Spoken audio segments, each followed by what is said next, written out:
le petit résumé qui se trouve au tout début de ce guide, c'est pour vous aider, vous permettre d'avoir quelques points de repère par rapport à ce que nous avons dit la dernière fois, et particulièrement pour comprendre aussi la subtile intrusion du soleil, de l'adoration du soleil au cœur, au sein du christianisme. Par la suite, nous en aurons besoin de revenir sur certains points. C'est pourquoi donc ce petit résumé se trouve là. Nous allons sans autre donc commencer, et vous prenez votre feuille de guide, comprendre dans un premier temps trois principes de Dieu. Trois principes de Dieu. Ce principe, justement, nous permet de comprendre comment l'interprétation du livre de l'Apocalypse s'inscrit dans une révélation générale qui parle depuis le livre de la Genèse. Le livre de l'Apocalypse même est intégré à l'ensemble de cette révélation. Donc, des principes de Dieu que nous tirons dans le début même de la Bible et qui nous permettent d'arriver jusqu'à la fin, de comprendre la fin. Et pour cela, donc, nous allons considérer pendant un moment, les trois principes que vous avez sur votre feuille de guide ou que vous allez inscrire dans les vides qui ont été laissés. Le principe premier va dans le préalable des fêtes. Lorsque nous avions considéré la dernière fois Lévitique 23, j'ai omis intentionnellement un verset, c'est le verset 3. Et je vous invite à reprendre la Bible avec moi, prendre le livre des Lévitiques au chapitre 23. Et je lis à partir du verset 2, parle aux enfants d'Israël, dit l'Éternel à Moïse. Parle aux enfants d'Israël, et tu leur diras, les fêtes de l'Éternel que vous publierez seront des saintes convocations. Voici quelles sont mes fêtes. Voici quelles sont mes fêtes. Laisse entendre que ça va venir. En fait, c'est au verset 4 que l'Éternel reprend cette parole pour introduire et pour nous donner la liste des 7 fêtes que nous avions considérées la dernière fois. Verset 4, effectivement, voici les fêtes de l'Éternel, les saintes convocations.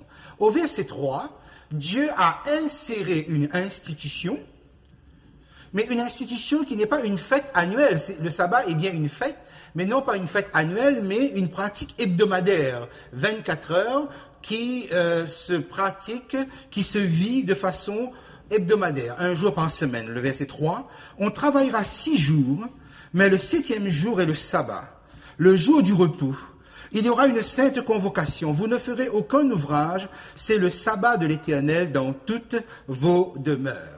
Et ensuite, Dieu passe au verset 4 avec la liste des fêtes. Donc, on a introduit intentionnellement, c'est comme si Dieu a glissé furtivement le 7e jour, l'observation du 7e jour ici, avant de démarrer la liste des 7 fêtes. Et quelle est la première des fêtes? On a vu la dernière fois, c'est la Pâque, qui représente, qui symbolise, qui préfigure la mort de Jésus sur la croix. Si nous regardons donc le schéma, nous avons le schéma suivant.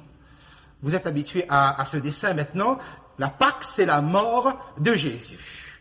Dans le schéma que nous avons, le sabbat a été introduit avant la mort de Jésus. Généralement, le sabbat, tel que nous pouvons le comprendre dans le livre de la Genèse, le sabbat est à la fin d'une semaine, à la fin de la création. Ici, intentionnellement, Dieu a placé le 7e jour au début d'une liste des fêtes qui démarre la compréhension du plan du salut. Comme nous avons eu l'occasion de le souligner la dernière fois, le plan du salut en 7 étapes. Voilà que le sabbat est placé au début, et généralement, il est placé à la fin de la semaine de la création. À quoi sert? C'est quoi le sabbat? Le sabbat vient après un ensemble de mots, de remarques de Dieu tout au long de la semaine où, à chaque fois, il trouve que tout est bon, tout est bon, tout est bon. On arrive au 6e jour, tout à la fin du 6e jour, Dieu dit tout est très bon. Et l'institution du sabbat apparaît à ce moment-là, c'est-à-dire donc après une remarque d'excellence de la part de Dieu. Dieu va émettre un avis d'excellence sur tout ce qu'il a fait pendant les 6 jours. Et là, Dieu va placer ce jour comme un repos absolu, c'est le moment où il s'arrête, mais comme une jouissance de ce qu'il a fait. Il se repose de ses œuvres, il jouit de ses œuvres. Et le sabbat donc se justifie du fait que Dieu peut se reposer, et se reposer ce n'est pas donc une inactivité, une passivité, mais au contraire une jouissance absolue. Je suis satisfait. Et le sabbat exprime cette satisfaction de Dieu. Mais voilà que très vite, l'observation du sabbat ne pourra plus se faire. Pourquoi? Parce que si pendant 6 jours, 10 paroles de Dieu, dans 10 fois Dieu dit, okay, a mis de l'ordre dans la création, dans les choses de Dieu, dans la nature, eh bien, le péché va introduire le désordre. Et le désordre, c'est justement contraire à l'idée de la création. Car si jusque-là, le sabbat se justifie par le fait que tout est bon et qu'à la fin, tout est très bon, maintenant, le péché ne permet plus la jouissance de ce sabbat, ne permet plus de dire « je suis satisfait, j'entre maintenant dans mon repos ». Il y a une perturbation. Et comment cette satisfaction de Dieu va revenir, puisque maintenant l'observation du sabbat est pratiquement impossible, impossible d'être satisfait, impossible de se reposer, impossible d'être dans une jouissance pure et absolue. Et c'est là que Lévitique 23 permet à Dieu de retrouver le sens du sabbat, dans la mesure où le problème du péché peut être résolu. Or, nous avions vu lorsque nous avons regardé rapidement les fêtes la fois passée, c'est que justement le rachat, l'œuvre de la rédemption, permet la résolution du problème du péché, permet à l'ordre de revenir. Et ainsi, Dieu peut de nouveau jouir, ressentir cette satisfaction et inviter l'homme justement à entrer dans une jouissance, dans un moment de repos, dans un moment de satisfaction avec lui. Si nous regardons très rapidement la semaine de la création, voici Dieu crée du 1er jusqu'au 6e jour. Et le 7e jour, donc ici étant le sabbat. Effectivement, l'homme n'apparaît qu'au 6e jour. Le 7e jour ne peut pas être le 7e jour de l'homme. L'homme n'était pas là le 1er jour, le 2e jour, le 3e, le 4e jour, etc. Donc le 7e jour, c'est celui de Dieu. Et ce 7e jour, puisque l'homme apparaît au 6e jour, ce 7e jour va correspondre au 1er jour pour l'homme. Et là, ça devient intéressant. Pourquoi? Parce que le sabbat n'est pas le 7e jour de l'homme. Et Dieu le dit d'ailleurs dans les 10 commandements. Okay? C'est le jour du repos de l'Éternel, ton Dieu. Et nous entrons dans ce repos, de Dieu. Non? 7e jour de Dieu, 1er jour pour l'homme, parce que l'homme apparaît au 6e jour de la création, et il apparaît à la fin. Et imaginons que nous devons mettre une division d'heures comme actuellement nous avons. Si c'est à la fin, c'est à la fin. C'est à la fin de la journée, on va dire. S'il nous faut une certaine compréhension, nous, en tant qu'humains, lorsque nous lisons la Révélation. Or, lorsque nous regardons le plan de la rédemption, vous vous rappelez la Pâque est la première fête. La Pâque, c'est la mort de Jésus. La Pâque, c'est le 14 Nissan. Vous savez que le 14 Nissan, comme n'importe quelle date, puisque ça revient chaque année, le 14 Nissan pouvait tomber n'importe quel jour de la semaine.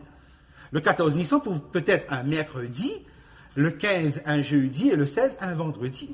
Or, lorsque Jésus est venu accomplir et réaliser la Pâque, le 14 Nissan est tombé un vendredi. Et ici, ce n'est pas quelque chose de hasard. Dieu s'est arrangé pour que le 14 Nissan, qui démarre la Pâque où Jésus doit mourir, tombe un vendredi. Et effectivement, Jésus accomplit d'une manière parfaite la Pâque. Le sabbat, on est dans un repos, comme à la création, et le dimanche, le 1er jour de la semaine, Jésus ressuscite. Je vous rappelle que cela aurait pu tomber un autre jour. Mais ici, Dieu s'arrange pour cela. Et pourquoi? Parce que si nous devions mettre la vision, le schéma, dans la perspective de la compréhension de l'homme, voilà ce que nous dirions. Regardez bien à quelle heure Jésus meurt. Jésus meurt entre les 2 soirs. C'est-à-dire, il meurt à la fin de la journée, à 15 heures de l'après-midi. C'est ce qu'on appelle entre les 2 soirs. Autrement dit donc, voici le schéma.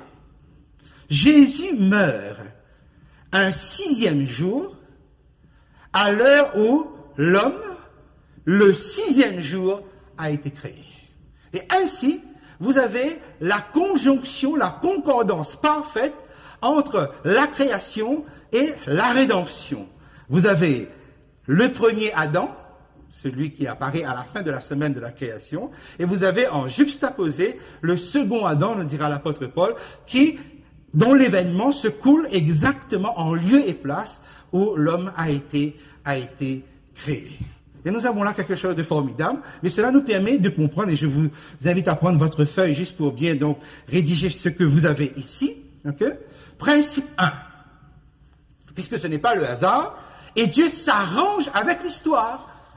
Et Dieu s'arrange pour que les choses soient ainsi. Et cela va nous donner un principe de Dieu, lequel, eh bien voilà, vous complétez, la concordance parfaite entre la rédemption, quelque part, la rédemption rejoint la création et aboutit au sabbat du 7e jour. D'accord? Et nous avons donc le procédé de Dieu. Quel est le procédé de Dieu? C'est que donc, la mort de Jésus, qui est une prophétie biblique, donc une révélation prophétique. Les prophéties bibliques s'accomplissent, les prophéties bibliques millénaires, qui peuvent s'étendre sur des milliers d'années, dans un cadre de référence familier aux croyants en rapport avec le passé. Autrement dit, Dieu va s'arranger pour que ce qu'il a donné comme prophétie s'accomplit dans un cadre avec lequel l'homme est familier. Et quel cadre ici l'homme était familier? Eh bien, le vendredi, la préparation du sabbat, le premier jour de la semaine, etc. Ce sont des points de référence qui parlent fort. Et nous avons ici un principe de Dieu. Comment Dieu coule un événement prophétique dans un cadre référent familier à l'homme. Ce qui veut dire donc que l'homme qui doit comprendre la prophétie, il doit donc connaître le cadre référent familier. Il faudrait donc, vous voyez pourquoi, par exemple, les prophéties bibliques sont difficiles à comprendre pour des gens qui ne sont pas croyants. Parce qu'il faut être croyant. Il faut quelque part être familiarisé avec les données de la Bible pour comprendre comment une prophétie biblique va s'élever de là. Puisque Dieu prend pour principe de vous parler dans un cadre qui vous est familier, dans un cadre qui vous est habituel.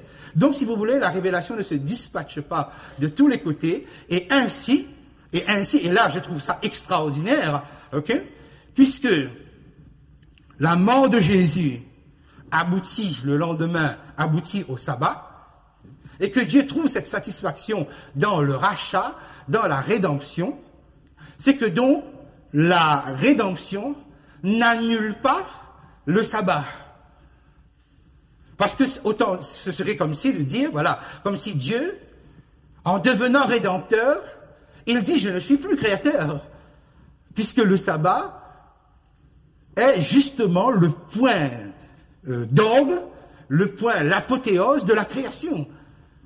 Si la rédemption annule le sabbat, c'est comme si Dieu, en devenant rédempteur, eh bien, il annule la création. Il dit, je ne suis plus créateur.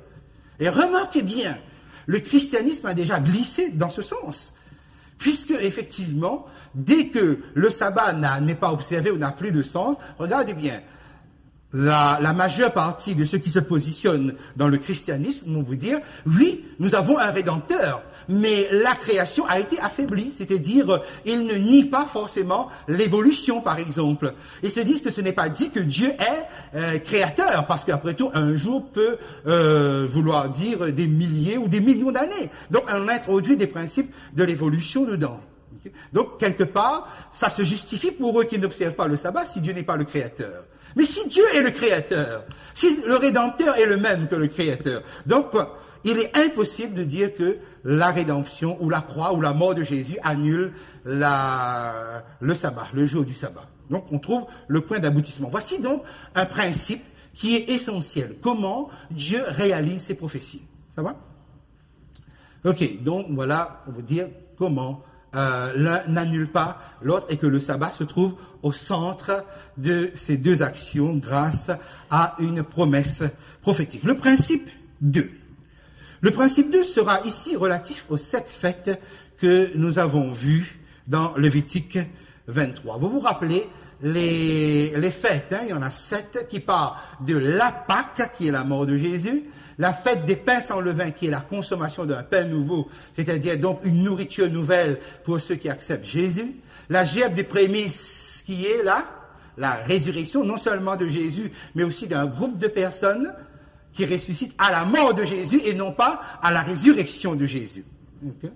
La fête des semaines appelée la fête de la moisson, la fête des prémices ou la Pentecôte, qui est située ici et qui marque sur la terre l'effusion du Saint-Esprit. Et puis, il y a 3 autres fêtes qui se poursuivent. La fête des trompettes dans le mois de Tishri, le 7e mois, le jour des expiations, le 10e de ce 7e mois, et la fête des tabernacles qui était la fête la plus joyeuse. Alors, nous distinguons bien ceci. Il y a la révélation prophétique. La révélation prophétique, c'est ce qu'on appelle les types. Les types, c'est ce qu'on observe avant que ne se réalise la prophétie. Donc, on observe symboliquement. Okay? Comme par exemple, on sacrifiait un agneau à la Pâque, c'est le type. Jusqu'à ce que Jésus meure, et vous avez l'antitype. Alors, vous avez donc la révélation prophétique qui annonce, et puis vous avez la réalisation prophétique. C'est-à-dire le moment historique où cela va s'accomplir. Alors, voici donc le deuxième principe de Dieu. C'est que les réalisations, pas les révélations, hein, les réalisations prophétiques sont linéaires et non pas cycliques. Ok? Donc vous notez, linéaire et non pas cyclique. D'accord? Cycle, ça veut dire que ça revient. Linéaire, ça veut dire que ça va d'un point à l'autre. Ok? Alors, juste pour que nous puissions bien le comprendre, je mets un synonyme. Les prophéties bibliques sont linéaires et non pas répétitives. C'est-à-dire, très bien, la réalisation et non pas la révélation. Vous faites bien, hein? C'est le type et l'antitype. Le type étant la révélation, l'antitype étant la réalisation historique, quand ça se réalise dans l'histoire. C'est linéaire et non pas répétitif. Je vais mettre un autre synonyme pour bien compléter cette pensée. Les réalisations prophétiques sont linéaires et donc uniques et ponctuelles.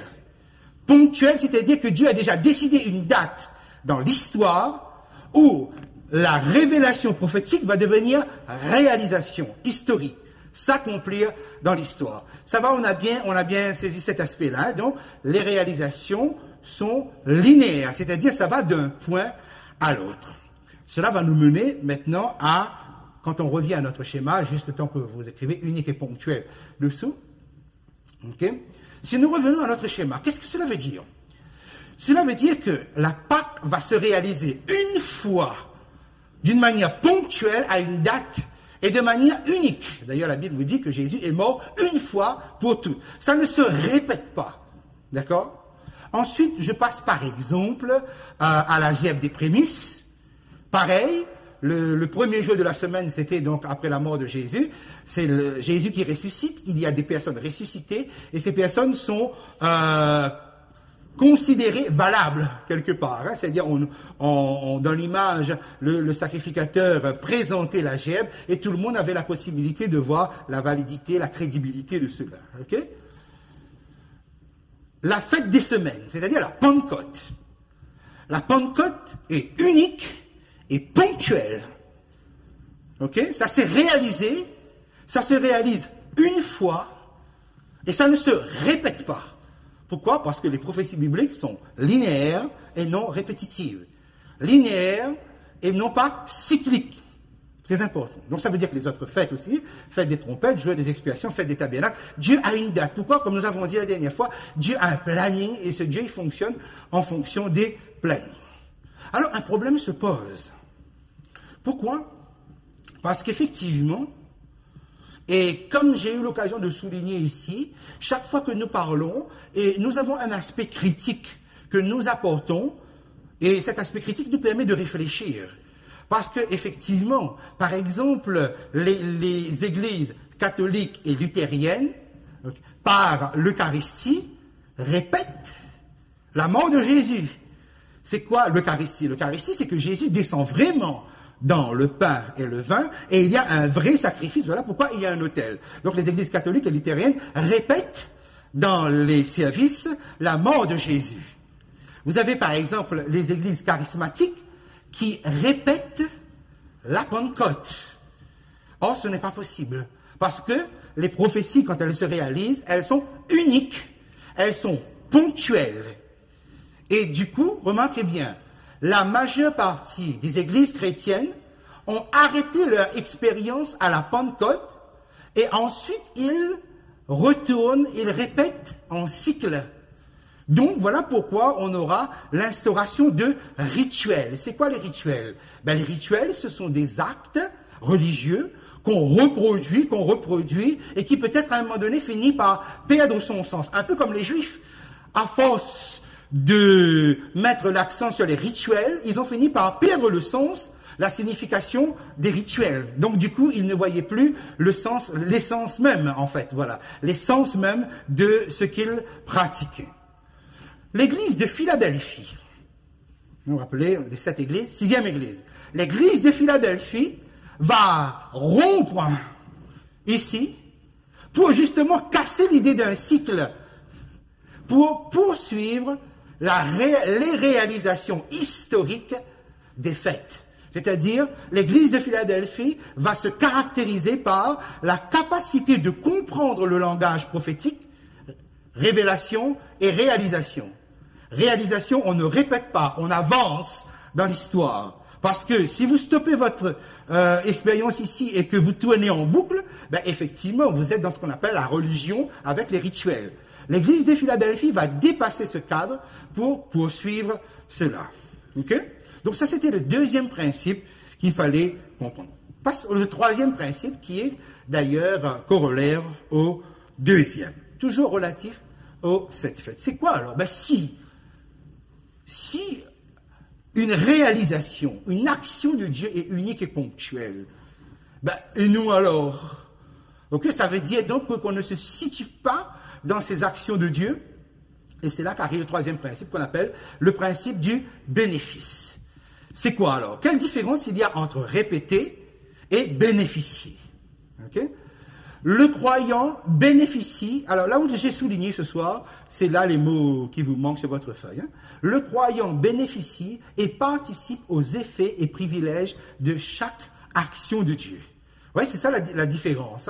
Okay? C'est-à-dire donc, le bénéfice que vous recevez par exemple de la Pâque, c'est-à-dire la mort de Jésus.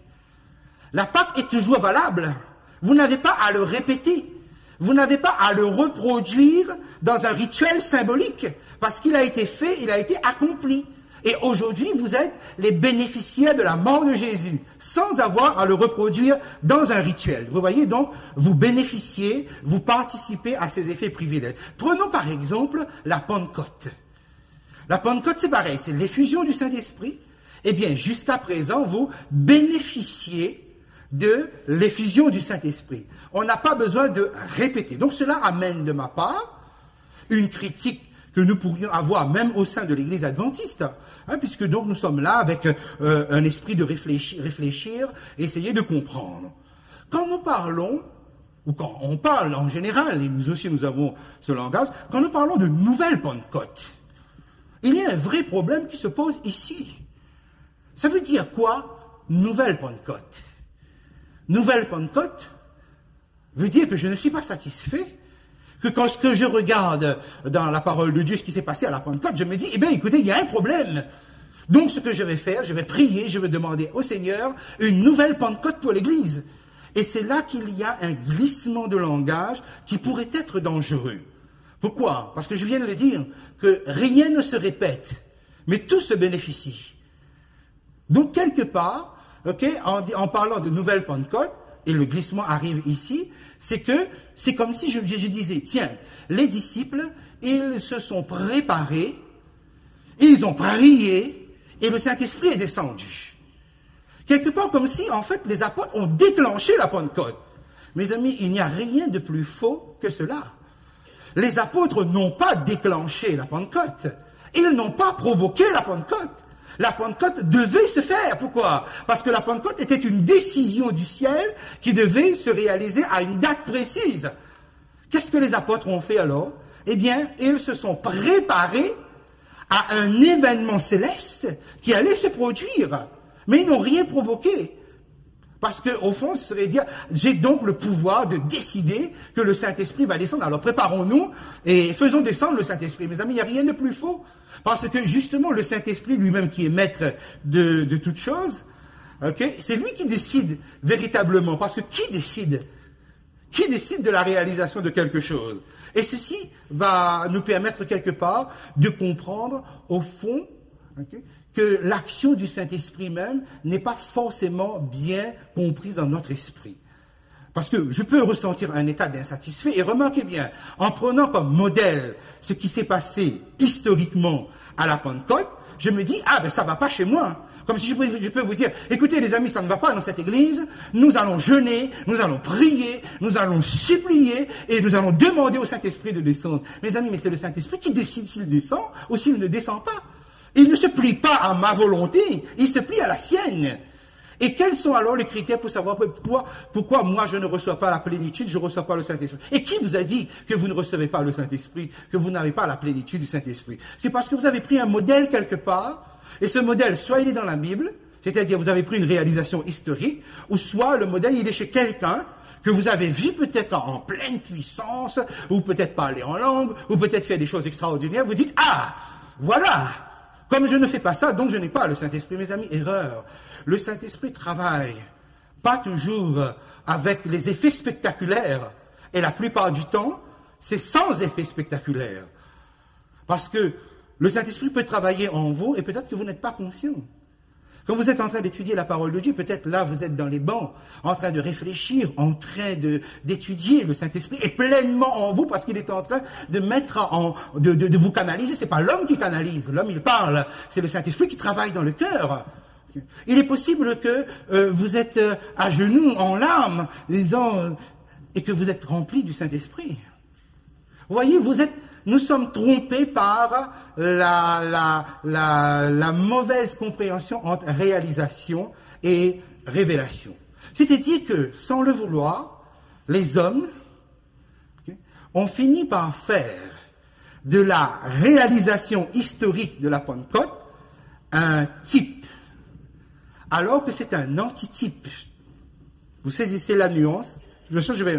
C'est-à-dire que on a fini par croire que ce qui s'est passé à la Pentecôte est une révélation prophétique. Non, c'est une réalisation prophétique. Et vous bénéficiez de cela. Vous n'avez pas de nouvelle Pentecôte à demander. Le Saint-Esprit peut descendre. Regardez même les 120 qui étaient dans la chambre haute. Le Saint-Esprit, quand il descend sur ceux qui sont prêts. Oh, quel critère, quelle référence il a? Il se réfère à la Pâque, la mort de Jésus. Et d'ailleurs, pendant les 10 jours, c'était ça qui s'est passé, en fait. Okay? Ils étaient là à se mettre en accord, à se mettre en harmonie avec la... Quand le Saint-Esprit il arrive, il regarde seulement si Jésus est en vous. S'il est en vous, il descend et il décide comment il descend et comment il se manifeste. Donc, vous voyez, vous comprenez bien cette nuance. Je crois que, et moi, je suis extrêmement prudent avec cette expression, une nouvelle Pentecôte, parce que, justement, l'Église de Philadelphie ne cherche pas une nouvelle Pentecôte.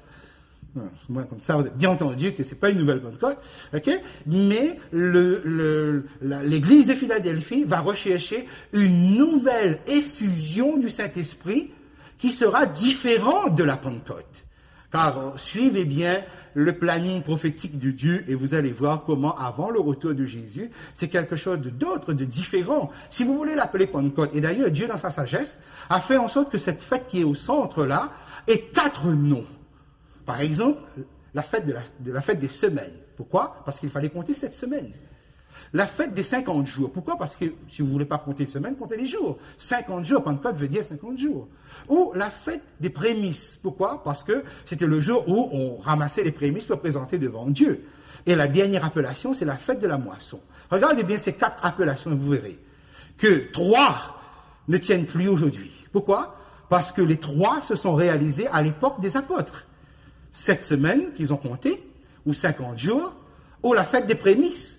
parce que c'est 3000 qu'ils ont baptisé, c'est 4000 qu'ils ont baptisé, c'est 5000 qu'ils ont baptisé. Okay? C'était les prémices de l'époque. Alors, qu'est-ce qui reste? La fête de la moisson. Alors, la moisson se poursuit. Donc, le Saint-Esprit, c'est lui qui décide comment il va. Ça ne veut pas dire qu'il ne faut pas prier pour le Saint-Esprit. Attention, je n'ai pas dit ça. Vous voyez, que nous sommes en train d'épurer quelque part un certain langage qui nous met en situation de dire, Seigneur, c'est bien ce que tu as fait, mais tu ne connais pas bien l'homme. Parce que moi, j'ai besoin du Saint-Esprit et je me rends compte que je ne l'ai pas. Donc, je vais forcer les choses, mais ça, c'est des religions païennes. Ça n'a rien à voir avec le christianisme. Donc, si vous comprenez bien cet aspect de bénéfice, mes amis, donc, je crois que voilà le troisième principe qui rejoint le deuxième. Ça va? Ok, quelque part? Ok. Alors, de là, nous sommes amenés à considérer un moment, mais s'il n'y a pas les choses ne se reproduisent pas dans un rituel. Il n'y a pas de prescription. Si, il y a 3 prescriptions, et ces 3 prescriptions découlent de cette image, de ce schéma familier que nous avons, les 3 actions de Dieu majeures dans l'histoire, création, rédemption, restauration. On est très familiarisé avec ça. Alors, voici, mes amis, les 3 fêtes, les 3 prescriptions bibliques, il n'y en a pas 4. Il n'y a que 3. Okay, que Dieu a prescrit dans sa parole pour ses enfants qui traversent cette ligne d'intervention de Dieu. Voici la première. La première découle de la création. C'est le sabbat. Le sabbat, c'est une commémoration et non pas une répétition. Vous ne pouvez pas répéter la création. Ça n'a pas de sens. Comme le mot l'indique, mémoire. Le sabbat, c'est une fête du souvenir, c'est une fête de la mémoire. Mémoire de quoi? Le sabbat, 7e jour, n'est pas un rituel, mais c'est un rendez-vous que Dieu vous donne. Okay? C'est un rendez-vous avec un Dieu qui vous aime, qui vous dit, regarde, tout ce que j'ai fait, regarde la création, tout ce que j'ai fait, je l'ai fait pour toi, et je t'ai mis au centre, je t'ai mis au top, je t'ai élevé parce que je t'aime. C'est ça le sabbat. C'est un rendez-vous d'amour. C'est pas un rituel. Okay? Deuxième prescription biblique, c'est le baptême. Le baptême n'est pas un rituel. Le baptême, c'est une alliance. C'est une alliance avec un Dieu qui vous dit, regarde, je t'aime, j'ai fait tout ça pour toi, je te rachète, tu es à moi, tu m'appartiens, je meurs, je suis mort pour toi. C'est une alliance avec Dieu. Et Romains chapitre 6, effectivement, nous montre que le baptême, c'est vraiment être un avec Jésus. Puisque quand on est plongé, c'est dans la mort de Jésus. Quand on est en bas, c'est l'ensevelissement au tombeau. Et quand on relève, c'est la résurrection. Et il dit, maintenant, on fait une plante avec Jésus. C'est une alliance, c'est pas un rituel. Et troisième prescription de Dieu, qui découle de la rédemption et de la restauration, c'est la Sainte Seine. La Sainte Seine a cette particularité de joindre le passé avec le présent, et l'avenir en tout cas. Vous voyez, dans la Sainte Seine, vous avez la mort de Jésus. Mais ça ne s'arrête pas là. Okay?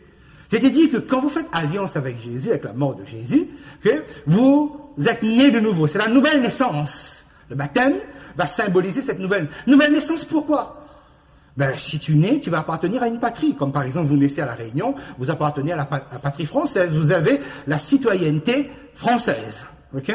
Eh bien, la mort de Jésus, c'est la nouvelle naissance. Cette nouvelle naissance va vous faire entrer dans un royaume. Quel royaume? Ben, le royaume qui vient, le royaume des cieux. Voilà pourquoi l'apôtre Paul dit, toutes les fois que vous mangez de ce pain, vous buvez cette coupe, vous annoncez quoi? La mort du Seigneur jusqu'à ce qu'il vienne. Et Jésus lui-même va marquer le coup en disant, eh bien voilà, je ne boirai plus du fruit du jus de la vigne avec vous, jusqu'à ce que j'en boive de nouveau dans le royaume de Dieu. Et ainsi, regardez comment la Sainte Seine vous envoie dans votre espérance. Non, mes amis, la Sainte Seine n'est pas un rituel. La Sainte Seine, c'est l'expression d'une espérance, du fait de ma nouvelle naissance, passé qui rejoint le présent. Donc voilà, il n'y en a pas d'autre. En quelque sorte, voilà les 3. Et vous savez, tout cela est présenté dans la parole de Dieu avec une logique extraordinaire. Il n'y a pas d'autres fêtes. Ce sont les seules fêtes. Et quand vous considérez, vous regardez bien de près, attention, ce ne sont pas des rituels, ce sont des engagements personnels. Un engagement personnel qui se fait et qui s'exprime effectivement au sein d'une communauté, dans l'Église. Pourquoi? Parce que Dieu ne vous laisse pas seul. Parce que nous ne sommes pas des croyants isolés. Donc l'idée de l'Église existe bien. Mais quel est le rôle de l'Église? L'Église, ce n'est pas de m'administrer des sacrements. C'est quoi un sacrement? Sacrement, c'est voilà comment on le définit, c'est un signe sacré institué par Jésus pour produire ou augmenter la grâce en vous. Donc il y a presque comme ça une gestuelle magique. Non, ce n'est pas le rôle de l'Église. Vous savez, c'est quoi le rôle de l'Église? Le rôle de l'Église, c'est de faciliter ma relation personnelle avec Jésus. Parce que chaque jour de ma vie, je me bats dans cette vie pour rester en contact avec Jésus. Donc l'Église, quand vous regardez les 3 prescriptions, l'Église est là pour justement vous aider à surmonter, à vaincre et à pouvoir développer votre relation personnelle avec Jésus. Okay? Donc il n'y a pas de rituel. Forcément, il y a des pratiques, il y a des formes, il y a des symboles, on ne peut pas faire autrement. Mais à ce moment-là, même quand vous fêtez votre anniversaire de mariage, il y a un rituel. Ok, mais ça forcément, tout amour demande un rituel. Ce n'est pas cela, ok. Ce que nous sommes en train de dire, c'est que quelqu'un peut prendre le pain de la Sainte Seine et n'avoir aucun effet, aucune bénédiction sur lui. Pourquoi? Parce que sa relation est défectueuse avec son Sauveur. Et là, même le plus grand pasteur, ou même Jésus serait là, on n'y pourrait rien. Vous voyez, c'est une affaire de relation personnelle. Donc, cela nous permet de comprendre véritablement comment nous allons dans une direction où trop de fêtes ont été ajoutées au christianisme. Et ces fêtes, quand regardez bien les prescriptions bibliques, vous allez voir la logique, c'est que création, sabbat, baptême et Sainte Seine sont toutes en relation directe avec l'homme. Le sabbat, la création, c'est l'homme qui a été créé, c'est lui qui est au centre. Hein. L'aboutissement, c'est pour lui. La rédemption, c'est la rédemption de l'homme. La restauration, c'est la restauration de l'homme. Voilà pourquoi, en toute logique, si Dieu doit mettre en place des fêtes chrétiennes, il ne va pas sortir de là. De tout ce qui est en relation directe. Alors donc, par exemple, quelqu'un peut me dire, oui, ben alors, parce que la dernière fois je parlais de Noël, par exemple, une fois j'ai parlé de Noël, ok, et la fête de l'Ascension, par exemple, si je prends ça comme exemple, hein, la fête de l'Ascension. Pourquoi, par exemple, on ne ferait pas la fête de l'Ascension comme cela existe dans le christianisme? Et le problème se pose que, regardez bien Noël, par exemple. Noël est une fête dite chrétienne, mais qui n'a pas de lien direct avec vous. Le lien est indirect. Jésus est né, ça ne participe pas à mon salut. Jésus est mort, je suis sauvé. Comprenez là? C'est-à-dire que Noël ou la naissance de Jésus va avoir un effet. Ok, mais ce n'est pas Noël ou la naissance de Jésus qui a un rapport avec mon salut. C'est la mort sur la croix qui a un rapport direct. Regardez bien, vous allez voir, tout ce que Dieu a prescrit a un rapport direct avec votre salut. Que ce soit, quand on parle de la création, c'est un rapport direct avec vous. Que ce soit, parce que c'est le rendez-vous avec vous, que ce soit la rédemption ou le baptême, c'est un rapport direct avec vous. Et nous voyons comment les choses se mettent en place. Et prenons par exemple, si vous prenez le cas de l'ascension, l'ascension c'est quoi?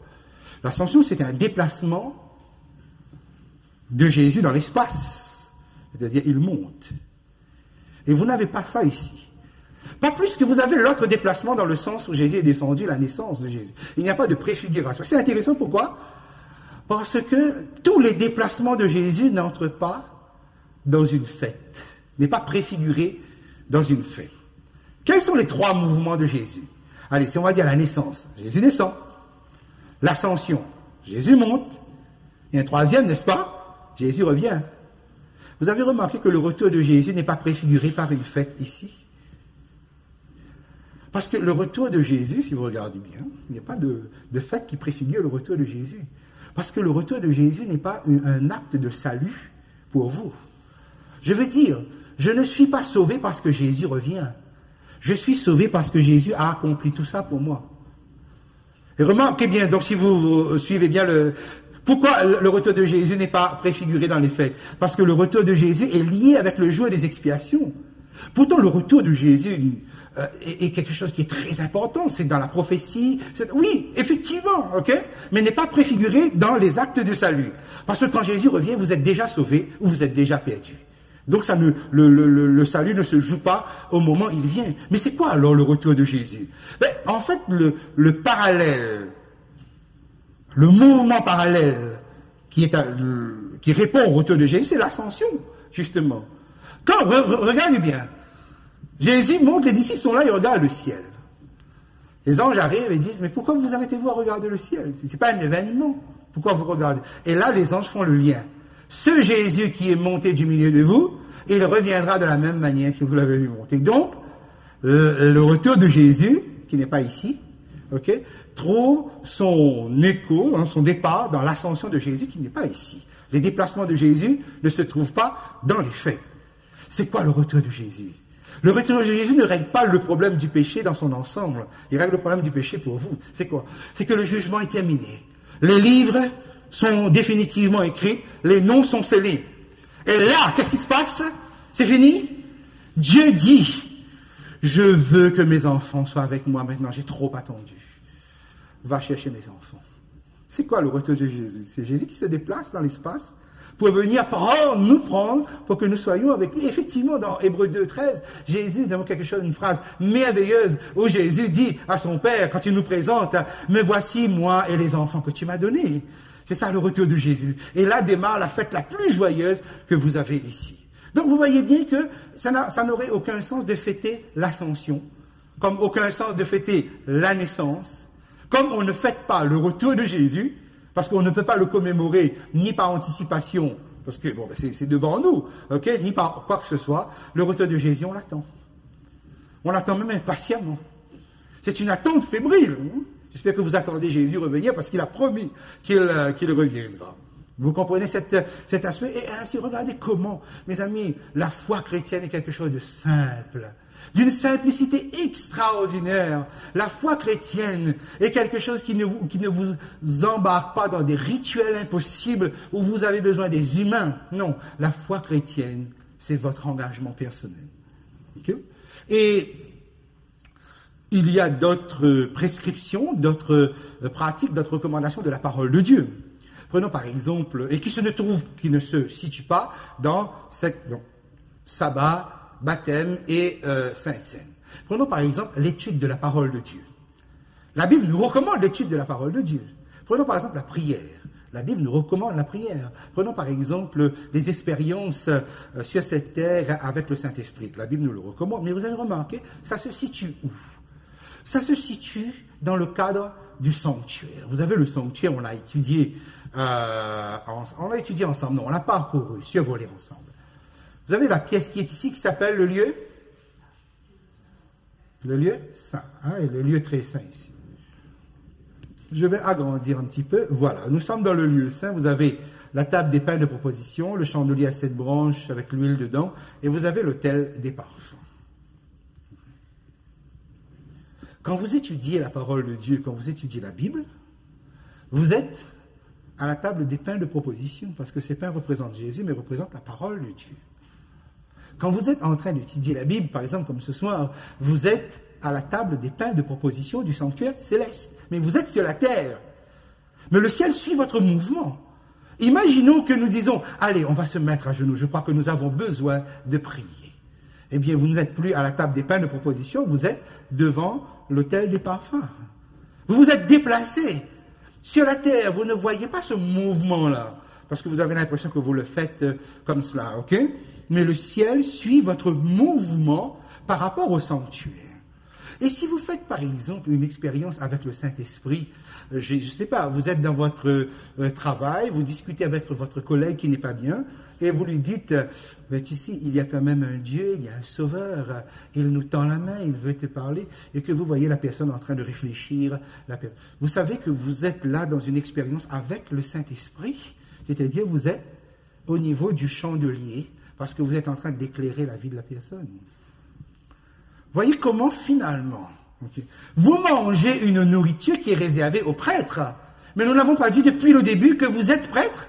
que Jésus a fait de vous des sacrificateurs. Où est votre vie? Votre vie est là-dedans, en fait. Et c'est ça qui est intéressant. C'est que quand vous faites peut-être des actions moindres, des actions à vos yeux, je vais dire, à des actions qui semblent banales, ordinaires, vous finissez même pas à vous dénigrer, vous dire, oh là là, je suis un chrétien, mais mes amis, vous n'avez pas le droit de dire ça, vous n'avez pas le droit de faire ça. Vous savez pourquoi? Parce que le ciel, lui, il suit votre action en fonction du mouvement du sanctuaire céleste. Parce que votre présence est là, et Dieu est le seul à donner à notre mouvement, à nos actions, à notre existence une valeur céleste. Vous ne devez jamais croire que vous êtes des petits riens devant peut-être des géants de la foi. Les géants de la foi, ça n'existe pas. Donc ainsi, vous voyez comment, finalement, en développant ces choses, et tout cela aboutit justement dans le livre de l'Apocalypse. Ce sont des recommandations de la parole de Dieu, mais qui sont cohérentes, qui ont un lien, qui ne viennent pas de je ne sais où. C'est vraiment en rapport avec le ciel. Mes amis, le ciel suit vos mouvements. C'est pour ça, l'autre fois, je vous ai dit, moi je crois que quand vous êtes chez vous, le lundi, vous êtes en train de vous préparer, vous dites, ah, je vais à l'étude de l'Apocalypse. Les anges ont déjà commencé à créer l'atmosphère autour de vous. Vous êtes en train de vous préparer, vous dites, là, ce soir, il y a tel point ou autre, okay? L'Esprit de Dieu vous accompagne jusque-là. Et quand vous êtes dans cette salle, l'Esprit de Dieu ne vous lâche pas. Pourquoi? Parce qu'il est en train de travailler dans vos cœurs. Parce qu'il est en train de vous rendre, de vous remettre à l'image de Jésus. Voilà pourquoi ces petites actions que vous jugez banales, mais ce sont des actions qui sont immenses. Vous êtes à minuit, vous ne dormez pas, vous dites, non mais je vais aller étudier un peu la parole de Dieu, la Bible. Vous allez à la table des pains de proposition. Vous sentez un vide en vous, dites, non, il faut que je prie, ça ne va pas. Vous êtes devant l'autel des parfums. Donc votre vie circule sans cesse devant le trône de Dieu, puisque l'arche de l'alliance représente le trône de Dieu. Okay? Ça, c'est la valeur que Dieu vous donne, mes amis. Là, dans cette salle, il n'y a pas de grands chrétiens, il n'y a pas de petits chrétiens, il n'y a pas ceux qui font de grandes choses, ceux qui font des choses minables. Non. Tout est regardé à l'échelle du sanctuaire céleste. Et là, vous avez votre valeur. Parce que vous ne pouvez pas trouver votre valeur ici-bas, hein. Les hommes vont se moquer de vous. Ils vont vous trouver ridicule. Quoi? Tu crois encore à la création des 6 jours? Mais ça ne va. Mais vous voyez, le ciel porte sur vous des valeurs inestimables. Okay? Et cela donc nous permet, quand nous prenons le livre de l'Apocalypse, de considérer les 4 phases de ce sanctuaire céleste dans sa révélation. Hein? Tout en parlant, je pense que vous avez écrit, n'est-ce pas? 4 phases du sanctuaire céleste dans le livre de l'Apocalypse. Eh bien, exactement, puisque vous avez la méthode, vous avez compris que Dieu ne révèle rien s'il n'y a pas un cadre référent dans le passé. Or, regardez le sanctuaire terrestre, il y avait 4 phases. Quelles étaient ces phases? L'inauguration. On a inauguré le sanctuaire terrestre. On va inaugurer donc le sanctuaire céleste. L'intercession, parce que le sanctuaire avait cette fonction-là. Le jugement, la fête annuelle, le jour des expiations, le Yom Kippour, ou autre, et la cessation. Il y avait un moment où le sanctuaire cessait de fonctionner. Vous allez retrouver ça dans le livre de l'Apocalypse. Les versets, maintenant, dans les versets, je les mets ici. Okay? Les chapitres 4 et 5, c'est l'inauguration du sanctuaire céleste. Regardez bien d'où vient l'inauguration du sanctuaire céleste, dans les chapitres 4 et 5. La phase de l'intercession sont dans les versets 8, 2 à 6. Le jugement démarre à partir du chapitre 11, le verset 19. Le verset 19, c'est le dernier verset du chapitre 11. Et enfin, il y a donc tout ça, c'est la partie centrale du livre de l'Apocalypse. Donc, ça porte sur le jugement. Et enfin, à un moment donné, au chapitre 15, verset 5, 8, le jugement, le sanctuaire céleste cesse de fonctionner. Pourquoi? Parce que le jugement est terminé. Parce que l'œuvre cruciale du sanctuaire terrestre comme du céleste, c'était le moment du jugement. Ok, ça va, vous avez eu le temps de noter les versets. Hein, non? Maintenant, et c'est là vous voyez bien comment les choses coulent et vous retrouvez ça. À l'époque de Jean, comment se déroulait le service quotidien, le fonctionnement du temple terrestre alors, hein, et vous allez voir que Dieu prend le langage de l'époque pour révéler les choses qui sont devant. Eh bien, à l'époque de Jean, dans le temple, le prêtre, quand il arrivait, il allait directement vers le chandelier. Et il allumait les chandeliers, c'était la lumière. Donc l'office premier du prêtre, c'était d'aller vers le chandelier. Regardez le livre de l'Apocalypse au chapitre 1, dans la vision inaugurale. Où trouvez-vous Jésus? Et remarquez bien, dans la vision inaugurale, nous sommes sur la terre. L'apôtre Jean dit, donc l'île de Patmos, et j'entends une voix derrière moi. Je me retourne parce qu'il parle, je fus ravi en esprit, mais non pas dans un lieu, mais dans un temps. Autrement dit, il est toujours à Patmos, il est toujours sur la terre, il se retourne, et qu'est-ce qu'il voit? Il voit le chandelier. C'est la chose qu'il voit en premier. Et qu'est-ce qu'il voit à côté du chandelier? Jésus. Donc, le chapitre 1, avec les chapitres 2 et 3, ne se déroule pas dans le ciel, mais se déroule sur la terre. Mais comment ça, le chandelier, qui est un mobilier du sanctuaire céleste, se retrouve sur la terre? Vous voyez la logique? Ben forcément, à cause du symbolisme du chandelier. Le chandelier représente quoi? Non, le chandelier même, ce que Jésus a dit. Les chandeliers sont les églises, l'église de Christ. Et où est l'église de Christ? Sur la terre. Donc remarquez bien, la subtilité de la révélation de Dieu, c'est le sanctuaire céleste qui est venu sur la terre par le mobilier. Et Jésus est là, en train d'officier près du chandelier, ou parmi le chandelier. Okay? Ce qui implique bien donc ceci. Et il se présente en tant que fils d'homme, hein, c'est très important, vous retenez ça. Et là, il va dire, je suis celui qui marche au milieu des 7 chandeliers, donc c'est la direction. Et au fond, finalement, maintenant, on commence à saisir le point, c'est que, ok, on est en train de répondre exactement à ce qui se passait dans le temple terrestre. Okay?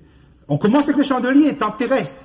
Jésus commence avec le chandelier. Vous voyez comment donc ça, on peut comprendre à partir d'un langage familier, d'un code référent, d'un cadre référent. Okay? Ensuite, où allait le sacrificateur? Lorsque le sacrificateur avait fini l'office du chandelier, il allait sacrifier un agneau. On va dans le sacrifice de l'agneau. Alors, remarquez maintenant dans le livre de l'Apocalypse, lorsqu'on a fini avec la vision des chandeliers et les 7 églises, symbolisées par les chandeliers, vous êtes dans le chapitre 5, vous avez l'agneau immolé. Ok? Donc vous voyez comment les étapes sont exactement, collent précisément exactement avec le déroulement du sanctuaire terrestre, le déroulement du temple terrestre. Okay, le livre de l'Apocalypse suit ça de près. Donc c'est pour vous dire à quel point, pour les fêtes, nous aurons le même schéma, la même application. Okay? Donc, regardez bien, la fois passée, lorsque nous avons présenté les fêtes, nous avons dit que l'Apocalypse coule là-dedans. Effectivement, regardez bien. Okay? Nous avons dit que la fête de Pâques avec ce qui est joint sont dans la lignée des églises. Jésus se présente comme le Fils d'homme. Et quand Jean tombe, Jésus met la main droite sur lui et dit, ne crains rien, ok, je suis le premier et le dernier. Voici, j'étais mort, je suis revenu à la vie, et je tiens les clés du séjour des morts. Qu'est-ce qui donne à Jésus un tel pouvoir d'avoir l'autorité sur la mort éternelle? C'est le fait de sa mort lui-même. Et à partir de là, regardez bien comment Jésus se présente. Lorsqu'il décline l'identité, il décline l'identité pascale, c'est-à-dire de la Pâque, de sa mort. À partir de là, vous vous rappelez, hein, on a fait les 7 églises. On a pris même un certain temps. Vous avez remarqué ce que Jésus fait? À la fête de Pâques, le chef de famille regardait dans sa maison, chaque chef de famille, pour voir s'il y avait des traces de levain. Nous avons vu que le levain représente l'impureté, le péché, etc. Et c'était le rôle du chef de famille de déceler toute trace de fermentation, toute trace de levain et de faire enlever avant que l'agneau entre dans la maison. Vous avez vu les 7 églises? Jésus examine l'église. Et il voit les traces de levain. Il dénonce les traces de levain. Il demande d'enlever les traces de levain. C'est la Pâque. Mes amis, les 7 églises sont situées dans la lignée de la Pâque. Ça va, hein? Je ne m'attarde pas énormément là-dessus pour avancer. Eh bien, tout cela, écoutez bien, tout ça se situe en dehors du tabernacle, du sanctuaire. Pourquoi? Parce que la Pâque, Jésus meurt. Il meurt où? sur la terre. Donc, le ciel, le sanctuaire céleste, n'est pas encore inauguré. Remarquez bien, quand Jésus meurt sur la croix, le voile du temple terrestre se déchire et Dieu met fin. Donc, le service commence, prend effet, mais Jésus n'officie pas encore. Pour que le sanctuaire soit inauguré, il faut que Jésus officie. Ok? Donc, cela nous amène à la phase de l'inauguration du sanctuaire qui se trouve dans les chapitres 4 et 5. Pour terminer, donc, nous allons lire ensemble le chapitre et juste décortiquer un aspect. Alors, je vous invite donc à suivre un moment cette inauguration du sanctuaire céleste. Remarquez bien, Jésus est mort sur la croix, sur la terre. Les églises sont sur la terre. Donc on déplace un objet du sanctuaire, on l'amène, et c'est Jésus qui vient au milieu de son église, comme chef de famille. Mais le sanctuaire n'a pas encore été officiellement inauguré. Et ça va être très essentiel, vous allez comprendre immédiatement pourquoi. Donc prenez votre livre de l'Apocalypse. Nous prenons connaissance des faits, simplement. Alors, considérons les éléments du sanctuaire céleste, ou les indices qui nous indiquent que c'est le sanctuaire, c'est bien le sanctuaire que nous avons ici. Sur votre feuille de papier, donc j'ai pu mettre une série de versets pour que vous puissiez faire référence. Prenons par exemple verset 1er du chapitre 4. Jean dit, après cela, je regardais et voici une porte était ouverte dans le ciel. Cette porte, nous l'identifions comme étant une porte en relation avec le sanctuaire céleste. Vous vérifiez, prenez un petit temps à la maison pour le texte. Okay? Je continue. Verset 2. Aussitôt je fus ravi en esprit, et voici, il y avait un trône dans le ciel, et sur ce trône, quelqu'un était assis. Celui qui était assis avait l'aspect d'une pierre de jaspe et de sardoine, et le trône était environné d'un arc-en-ciel semblable à de l'émeraude. Vous avez là 3 pierres précieuses qui sont associées. Lorsque dans la Bible, on n'a pas besoin d'associer les 12 pierres qui étaient sur le pectoral du souverain sacrificateur, seulement 3 se trouvent être suffisants. Et ici, 2 en rapport avec Dieu, celui qui est sur le trône, et une en rapport avec l'arc-en-ciel. Donc ça veut dire qu'il y a un lien entre Dieu qui est assis sur le trône et l'arc-en-ciel qui est là. L'association des 3 pierres précieuses nous ramène sur le souverain sacrificateur. Okay? Donc vous avez l'indice. Ensuite, je continue.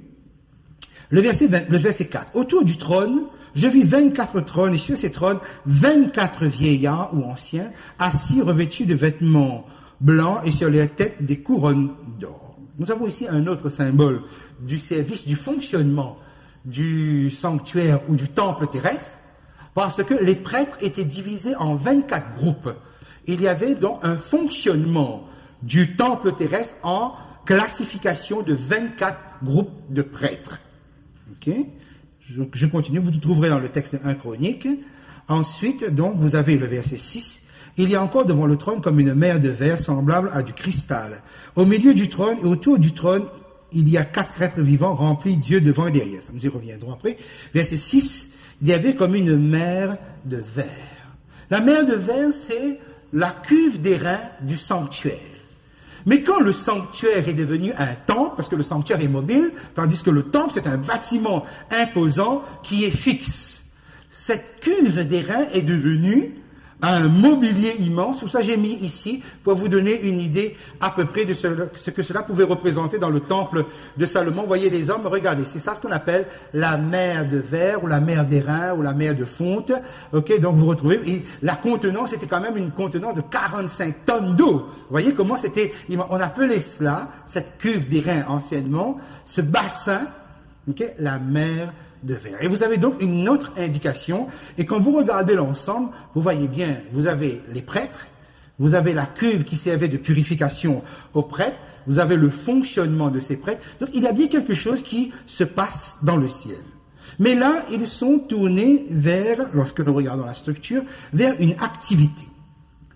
La structure. Il y a un trône, voilà ce que, quand Jean monte, voilà ce qu'il voit. Vous avez ça, vous tournez la page de votre guide, vous avez ça. Il voit un trône, il voit Dieu, et il voit un arc-en-ciel. L'arc-en-ciel, c'est le symbolisme de la grâce et de l'alliance que Dieu fait dans sa grâce avec l'homme, de ne plus détruire l'homme. Comme cela avait été le cas avec le déluge, bien sûr. Okay? Donc Dieu est lié à sa grâce, parce que vous avez deux pierres pour Dieu et une pierre pour l'arc-en-ciel. C'est juste pour indiquer le lien qu'il y avait ici. Ensuite, vous avez les 24 vieillards. Si vous suivez la structure de ce que nous venons de lire, après les 24 vieillards, vous avez devant le trône les 7 esprits de Dieu, donc ils sont associés au trône de Dieu. Rien d'autre.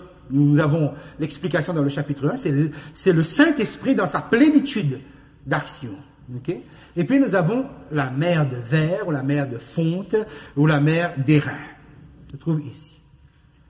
Et après, je l'ai lu à la fin du verset 6, il y a 4 êtres vivants. Et quelle est l'action ici, dans le chapitre 4? Attention, je suis dans le verset 7. Le premier être vivant est semblable à un lion, le second être vivant est semblable à un veau ou un bœuf, le troisième être vivant à la face d'un homme, et le quatrième être vivant est semblable à un aigle qui vole. Voilà la description de ces êtres vivants.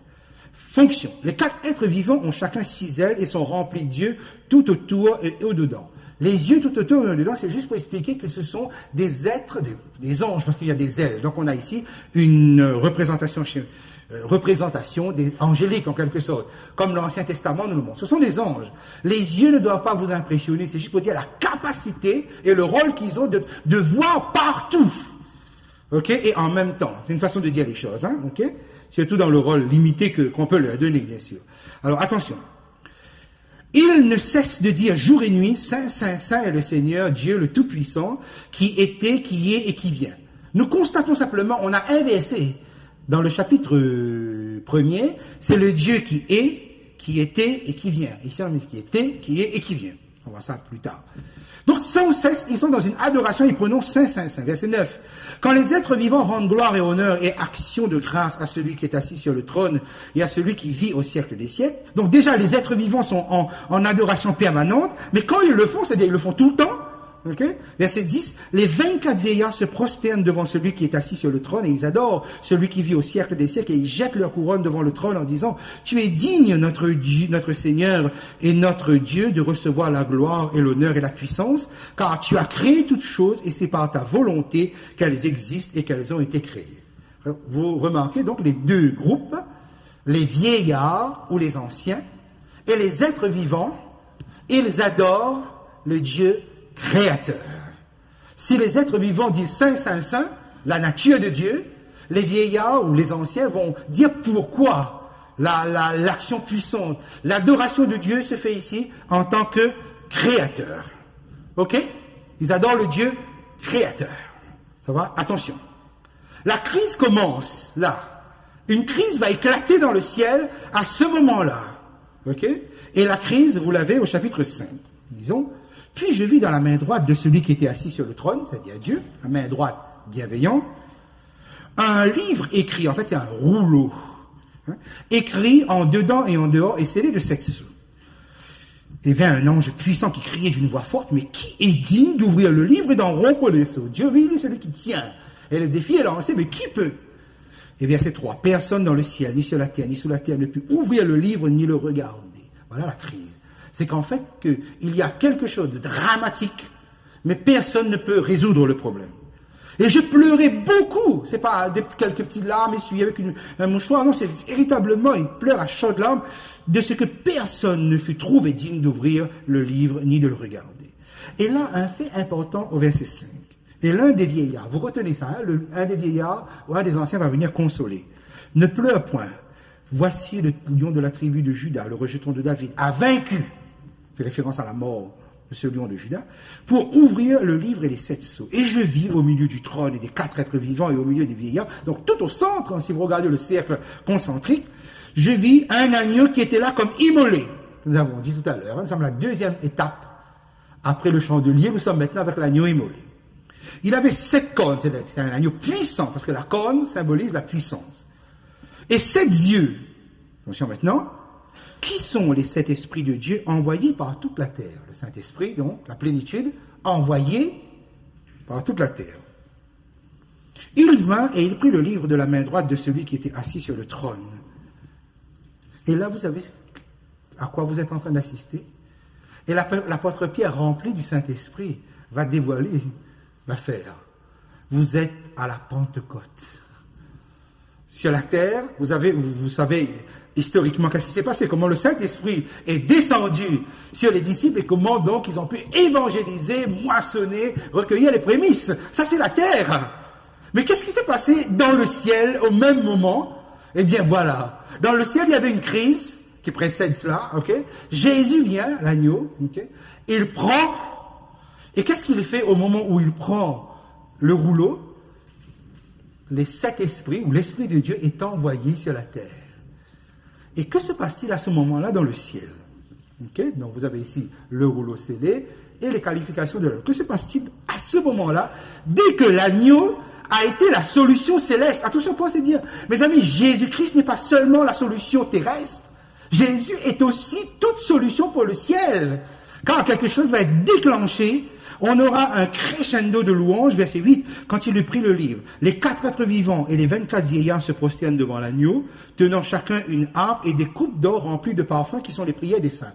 Mais qu'est-ce que les prières des saints font dans leur main? Mais vous retenez seulement, prenez l'information ce soir, on se contente de ça. Prenez. Les vieillards ou les anciens, ils ont la coupe des prières des saints et le brandissent dans l'adoration.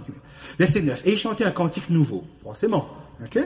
En disant, tu es digne de prendre le livre, d'en ouvrir les sceaux, car tu as été immolé, tu as racheté pour Dieu et par son sang des hommes de toute tribu, de toute langue, de tout peuple et de toute nation. Et tu as fait d'eux un royaume et des sacrificateurs pour notre Dieu et ils régneront sur la terre. Vous remarquez bien qu'est-ce qui se passe? C'est qu'au moment où, sur la terre, ceux qui se sont préparés pour l'effusion du Saint-Esprit reçoivent le Saint-Esprit, okay. Dans le ciel, il y a une explosion de louanges et de paroles qui accompagnent les actions terrestres. Mais ça, les hommes ne pouvaient pas le savoir. Le livre de l'Apocalypse va nous le dire, mais cela ne va pas s'arrêter là. Regardez le verset 11. Je regardais et j'entendis la voix de beaucoup d'anges autour du trône et des êtres vivants et des vieillards. Et leur nombre était des myriades et de milliers. C'est-à-dire, il y était des milliards d'anges qui vont se joindre aux 4 êtres vivants et aux 24 anciens. Et là, verset 12, il disait d'une voix forte, l'agneau qui a été immolé est digne de recevoir la puissance, la richesse, la sagesse, l'honneur, la force, la gloire et la louange. Et mes amis, cela ne va pas s'arrêter là. Il y aura un autre groupe qui va venir s'ajouter à cela. Alors que sur la terre, mes amis, ceux qui étaient remplis du Saint-Esprit étaient en train de parler de Jésus. Et on parlait de Jésus, on parle de Jésus. Dans le ciel, mes amis, là-haut, il y a une explosion de joie extraordinaire de la part de ces catégories d'êtres qui sont là, verset 13. Et toutes les créatures qui sont dans le ciel, sur la terre et sous la mer, et tout ce qui s'y trouve, je les entendis qui disaient à celui qui est assis sur le trône et à l'agneau, soit la louange, l'honneur, la gloire et la force au siècle des siècles. Et là, alors, les 4 êtres vivants disaient Amen. Et ça, moi, je trouve extraordinaire parce que je me pose la question, ça, c'est quoi le ciel quand ces anges qui sont là crient Amen? Ça doit être une explosion, mais regardez, le ciel doit vibrer quand là-haut on dit Amen. Et vous savez pourquoi ils disaient Amen? Ils disaient Amen par rapport à ce qui se passait sur la terre. Et bien souvent les choses sont comme ça. Okay. C'est que le ciel rejoint la terre. Le ciel chante vos exploits. Les anges ne sont pas avares de louanges à Dieu quand vous remportez une victoire. Et cela, peut-être, souvent, on ne le voit pas dire, oh, mais personne ne voit ce qui se passe, le combat que je mène dans ma vie. Mes amis, même dans la défaite, vous êtes en train de remporter peut-être vos plus belles victoires. Et le ciel a déjà anticipé là-dessus. Et les vieillards se prosternèrent et adoraient. Et vous voyez, c'est l'adoration du Rédempteur maintenant qui est au chapitre 5. Et regardez comment, dans le ciel, mes amis, Jésus est au centre. Il est au centre de l'attention du Père. Il est au centre de l'attention du Saint-Esprit. Il est au centre de l'attention des 4 êtres vivants, des milliards d'anges, de tout ce qui existe là. Vous avez toutes les catégories qui explosent en louange avec Jésus au centre. Avec Jésus comme solution. Est-ce que vous explosez de joie quand Jésus est devenu la solution de vos problèmes? Ok. Peut-être que vous êtes toujours accaparé par la tristesse ou autre chose. Mes amis, regardez bien comment Jésus est au centre de tout cela. C'est extraordinaire le sauveur que vous avez. Hein? Je ne connais aucun autre sauveur dans tous les livres sacrés que j'ai pu lire, que ce soit de l'Inde, de l'islam ou d'ailleurs, qui possède un sauveur qui est autant le centre du ciel avec autant de données de révélation. Et je voudrais poser une question. Où sont les âmes des morts? Le ciel est là, tout représenté. Mes amis, ils ne sont pas là. Et le livre de l'Apocalypse va mettre à terre la théorie ou la croyance en l'immortalité de l'âme. Les âmes des morts ne sont pas là. Okay. Ça veut donc dire que les âmes des morts sont dans le sommeil de la mort et ils attendent la résurrection. Ils attendent Après, vous allez les voir. Vous allez les voir après la cessation. Mais on va les voir, mais ils ne sont pas là. Donc, le livre de l'Apocalypse n'adhère pas à la croyance en l'immortalité de l'âme. Et là, mes amis, peut-être la plus belle des révélations aussi sera devant nous, parce que Jean va arrêter de pleurer. Autant de louanges d'un être qui est capable de solutionner un problème de cette dimension. Mes amis, il faut que vous quittiez ce soir ici ce lieu avec la pensée que vous avez un sauveur merveilleux. Vous avez un sauveur magnifique. Ne laissez personne vous voler ce sauveur central qui va habiter dans votre cœur, qui cogne à la porte, qui frappe avec violence parfois. Sortez de là joyeux, sortez de là fiers que le ciel regarde vos petites actions et en font des événements de louange. Et je vous donne après rendez-vous lundi prochain.